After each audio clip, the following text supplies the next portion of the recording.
Hey everybody, and welcome back to the Motor One US channel, where today we're getting our very early first look at the new 11th generation Honda Civic prototype. Let's check it out. So right off the bat, I should note a few things, and that is there is a lot we know about this new Civic, and at the same time, there is a lot we don't know. So this is what we're looking at. This is a prototype model. And in terms of Honda, that means a pretty close representation of what we can expect from the actual production car when it does go on sale sometime next year. We do know that the 11th generation Civic will be offered in two body styles. So this one you're looking at is the sedan, and there will be a hatch model to follow as well. Now today, it's all about design. Honda's not ready to talk about engine or horsepower, or really any of the technical elements of this car, but we can take a closer look about the design language because it's important not only for the Civic, but really for future Honda models to come. Now, the fun part with this prototype in particular is some of the design elements it's wearing are not necessarily true of each of the trim levels. So it's sort of up to us to guess what could be on the SI, or maybe some of it makes its way to the Type R as well. From what I'm seeing, there's probably also a chance at some other sport models, maybe even an HPD version, though Honda certainly did not confirm that today. So let's start with a brief overview of the exterior design language and go from there. So starting with the car's overall proportions, this is actually very similar in size to the 10th generation Civic, the car that's still on sale today. It does ride on the same platform, there are just some tweaks to it, but the bones of this thing are very similar to the current Civic. That said, the approach Honda took with this car is to make it look a lot longer and wider, even though in terms of the dimensions that it's not necessarily true. This car does look a lot longer than the current generation Civic, and for people who are less plugged in with the Honda brand, I wouldn't blame you if you took one look at this car and thought, hey, that's an Accord, right? It's not, but I do think it's indicative of where future cars like the Accord are probably going. Honda took this piece of sheet metal right here and thinned it out, and the hood line itself looks a lot flatter, especially up close, just like this. So the result of that is that especially the front of this car looks a lot longer overall. Looking at the headlights specifically right here, you do see the DRL lighting signature. Honda did say that that will pretty much be on every trim level of the Civic. It's not something specific to just the SI or anything like that. So we can look at this design element. And then in there as well, they did a little demonstration. So you can see when the hazards go on, you can see the high beam and the low beam.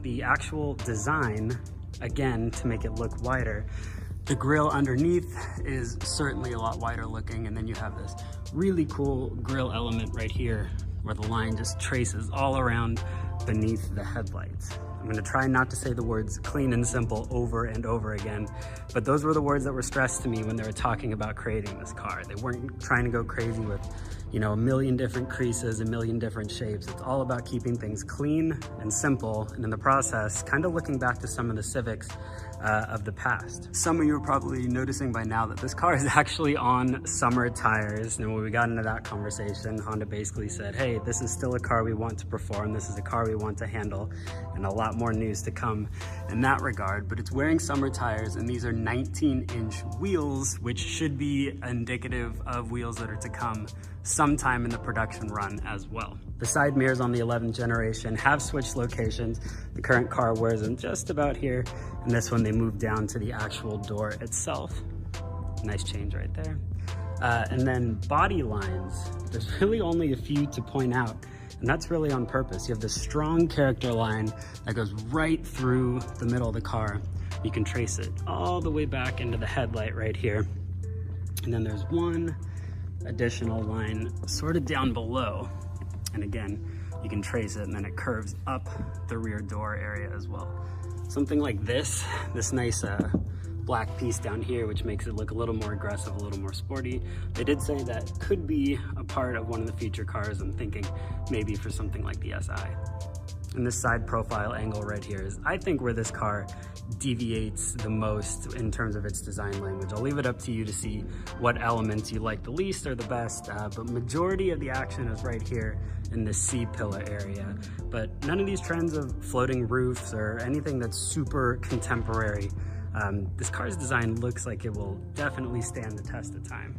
Then we make our way around to the rear 3/4 right here.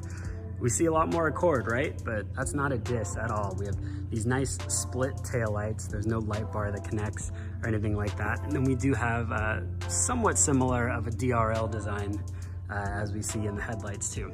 This car is wearing dual tailpipes. Not sure if that's going to be on every trim level or just specific to certain models, but I can say that the way this one is laid out, very nice indeed. And Honda also pointed out, if you look at the trunk, there is a bit of a spoiler built into it. It's not anything crazy. There's not an additional piece of sheet metal that stands up either. It's just this one sort of clean line that runs across the trunk lid just like this. You can see that it does sort of duck up a little bit into sort of a makeshift spoiler.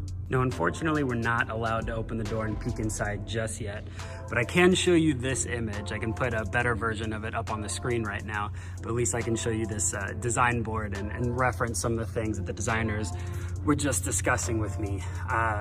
Check this out. This is a big difference for both the Civic and just Hondas in general, right? I mean, we've known for a while based on spy shots and things like that, that the center display is moving out of the console and they're gonna stick it on top of the dash right now. This long horizontal piece of trim that extends from the center console over to the passenger side. And if you look closely right here, you can see this sort of honeycomb texture. I haven't seen it in person yet because I won't show us inside of the car, but it does hide the air conditioning vents.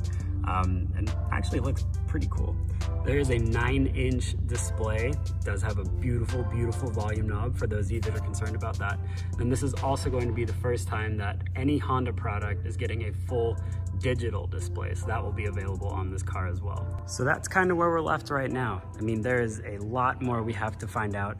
This is exciting though. I mean, definitely we want to take a closer look at the hatch and the design elements that make its way from the sedan over to the hatch. And then of course, we're very interested to learn more about both the SI and the Type R variants, both of which we know are coming. But for now, here's a very early first look at the 11th generation Honda Civic prototype.